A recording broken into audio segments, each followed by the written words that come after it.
Hello, friends. Today's story is Good Night, Nolan, written by Courtney Tate. Let's get started, friends.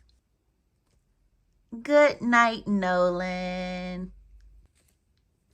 Nolan was one happy boy that didn't like going to bed. He wanted to stay up all night having lots of fun instead. Nolan was all tucked in. Dad turned off the light. Chicka, chicka. Rest well, son. I love you and good night. Nolan waited for the sound of Dad closing the door. Then he sat right up and his feet hit the floor. With all of his blankets, he built a fort way up high. If he had any more blankets, it could reach the sky. Dad opened the door. He heard rustling around. There was little Nolan in his great big fort, fake sleeping on the ground. You have to rest now, son, Nolan, Dad said. Nolan started to pout, and he climbed into bed. The next night was no different. It was always the same. He couldn't sleep with thoughts of fun, toys, and games. Once again, he was all tucked in. Dad turned off the light. Rest well, son. I love you, and good night. Nolan slowly opened his eyes to give a little peek. He heard the sound of his closing door squeak.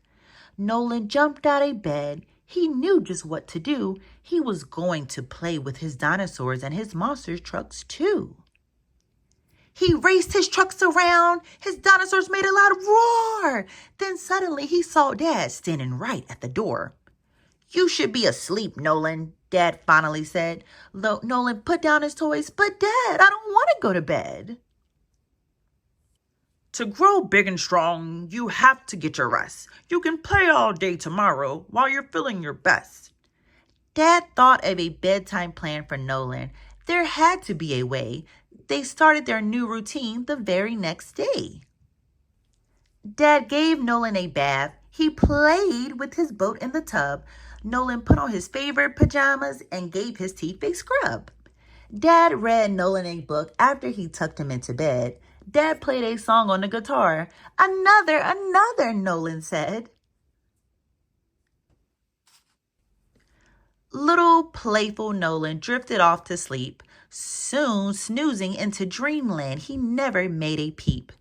Instead of staying up to have fun, Nolan didn't put up a fight. He snuggled under his covers and told his dad good night. The end. What an awesome, awesome story.